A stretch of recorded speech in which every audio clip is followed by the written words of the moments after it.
ซัมบงบ่ฟรมาสบ่เอามาน่ะพวกกเรนจิตพวกกเรนนั่นนี่แหละเอามาขนมาใส่ยนต์มาให้ได้พอว่าพระเจ้ามีอำนาจขนาดไหนพอเลี้ยงกับพระเจ้าน่ะบ่ไปบ่อยากไปฝรั่งนะตอนเป็นอพยพมานี่ก็บ่อยากไปสัมภาษณ์ได้แล้วเขามาน้ำเอาฮอดอาคารก็บ่ไปฝรั่งน่ะค่อยสิไปแคนาดาอุ้ยเราก็ว่าสุดแล้วเจ้านี่เป็นยังบ่อยากมาประเทศข่อยบ่แม่นข่อยอยากไปแคนาดาลองเบิ่งแคนาดาก็เว้าภาษาฝรั่งเศสคือกันแต่ว่าบ่เคยเห็นเด้บ่เคยได้เบิ่งบ่จักว่ามันเป็นแนวใดเด้แคนาดานี่อินปากle français aussi อยู่ซั่นแต่บาดมาแล้วอักษรของฝรั่งเศสกับอักษรแคนาเดียนบ่คือกันข้าพเจ้าก็เลยเปลี่ยนไปตามเขาแต่กี้เว้าแต่อักษรฝรั่งเศสเบิดได้ลุงเอ้ยลุงโพเอ้เดี๋ยวนี้ลืมหมดแล้วเพราะเว้าแต่พวกเกเบกัวนี่หลายพูดภาษาหนุ่งๆได้ภาษาเกเบกัวนี่นะเนาะอันนี้เล่าความจริงปฏิการภาครัฐนั้นเป็นปฏิการแม่นนี่แหละสาเหตุที่พวกเฮาหนีจากประเทศลูกหลานผู้บ่ฮู้จักกันนะพวกเจ้าหนีเฮ็ดหยังยามบ้านเมืองทุกข์ยากเจ้าหนีปะเขาไล่ฆ่าไล่แกล้งบ่หนีจังไดล่ะเขายึดทรัพย์ยึดสินเขาจับมีแต่มีเงินก็จับหาเรื่องหาราวไปเข้าคุกเข้าข้างยึดบ้านยึดเรือนยึดรถยึดลางยึดทุกสิ่งทุกอย่างยึดเบิดเงินค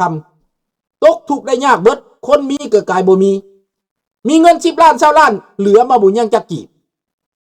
แม่นความจริงเป็นสิ่งบ่ตายน้องจันทวีเห็นบ่ล่ะมันเฮ็ดทุกสิ่งทุกอย่างแม่นไผสิอยู่นำใดแหละดังนั้นสรุปพี่น้องความสุขที่ข้าพเจ้ามีอยู่ในต่างประเทศตอนนี้ลุงว่าความจริงเด้อนี่ออกจากหัวใจเลยว่ามีความสุข 70% แค่นั้นแล้วทำไมไม่มีความสุขเต็มร้อยล่ะลุงไม่รู้จะวางตัวยังไงรุ่นลูกเนี่ยก็อาจจะความสุขเต็มร้อยเพราะเขามาโตที่นี่ใหญ่ที่นี่เรียนที่นี่เขาก็บอกว่านี่บ้านเขาแต่ลุงนี่ยังบอกว่านี่บ้านของลุงเต็มร้อยเต็มปากไม่ได้ลุงบอกว่านี่บ้านที่เพิ่นอาศัยเพิ่นให้ลุงอาศัยเพิ่นadoptee บ้าน adoptee มงเปอี adoption adoptee อันนี้นะมันเป็นประเทศที่ว่า adoptee เลี้ยงเอาหักเอาบ่มีปัญหาดอกแต่ว่าญาติพี่น้องให้หน้าตากะยังอยู่เบื้องหลังแล้วก็เอาดินห้วยสิว่ามื้อหนึ่งลูกสิกลับมาเด้อสาบานไว้จังสั่นมื้อหนึ่งลูกสิกลับมาแต่ไม่รู้วันไหนจะได้กลับในเมื่อพวกโจรเป็นแบบนี้นั่นอามิโกเล่าว่าเต็มร้อยเราพอเราลูกเรามาใหญ่อยู่นี่อยู่หมดแต่ข้าพเจ้ามันรุ่นก่อนรุ่นแก่มันได้แต่ 70%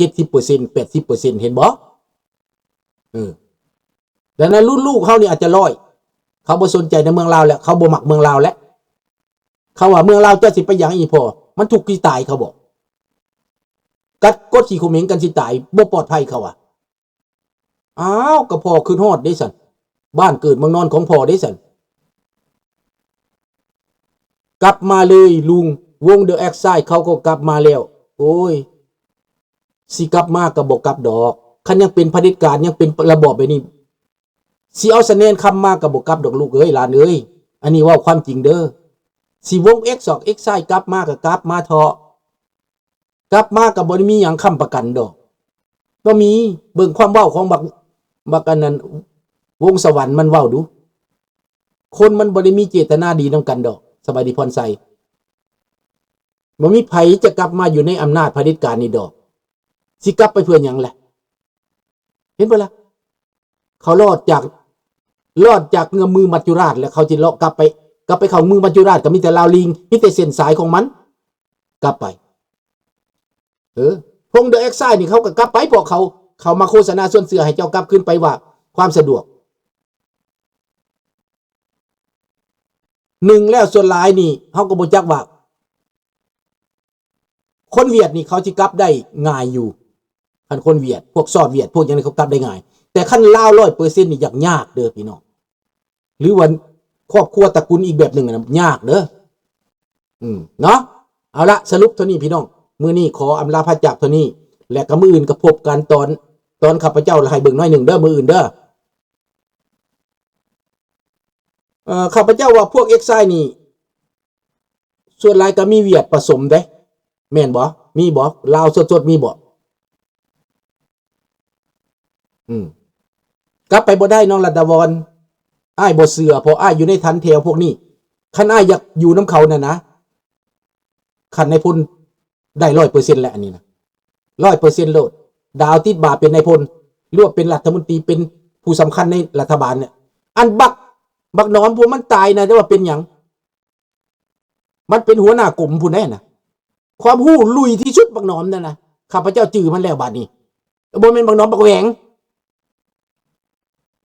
บ้านบักนาวน่ะ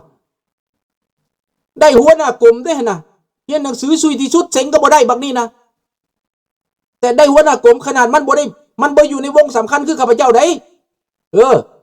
ข้าพเจ้านี่สำคัญแต่เริ่มต้นเลยได้พี่น้องเอาว่าเปรียบเทียบไปก่อนสิลงไปบักแหวงได้เป็นหัวหน้ากลุ่มได้เลยพี่น้องเบิดเซโนแม่นมันเบิดละเซ็นหนังสือน่ะ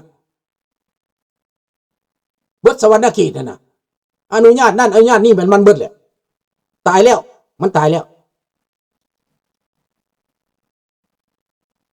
นี่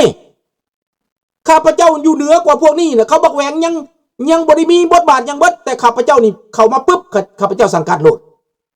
ถ้าข้าพเจ้าฝากใฝ่ไปในทางปฏิวัตินี่โอ้ยพี่น้องเอ้ยลุงแต่ดนแต่ว่าที่เป็นนายแบบใดก็บ่ฮู้แหละข้าพเจ้าสิเปลี่ยนนิสัยแบบใดก็บ่ฮู้อีกถูกต้องและจอนถึงบ่กลับมาแต่หัวใจก็ยังอยู่น้ำลูกหลานนั่นแหละเฮ็ดทำหน้าที่นี่ให้ลูกหลานนั่นแหละเขาใส่คนโง่แม่นบ่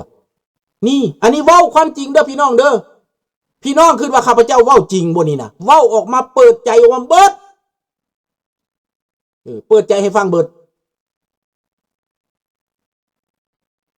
พนักงานปฏิวัตินะเขามักข้าพเจ้าพี่น้องให้คิดเบิ่งเด้อมีผู้หญิงคนหนึ่ง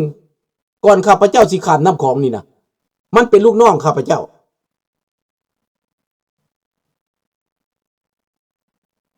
ข้าพเจ้าเห็นมันในย่างในแคมป์ของเจ้าสิไปใส่มันเห็นข้าพเจ้ามันจื้อในข้าพเจ้าสิโตนแล้วนะอ้ายสิไปเมืองไทยแล้วได้อ้ายสิไปเลยล่ะไปซื้อยาบอกมันได้ข้าพเจ้าบอกได้เห็นบ่ล่ะบอกแล้วข้าพเจ้าก็ไปโลดยันมาเป็นฟ้องเลยเขาก็นำแท้ได้มันเอาทหารมาเต็มรถได้นำหาได้ แต่ลุงไปแล้วไปอยู่น้ำเป็นที่การอยู่สุยพุ่น บายบายพบกันใหม่ราตรีสวัสดิ์กุดไนท์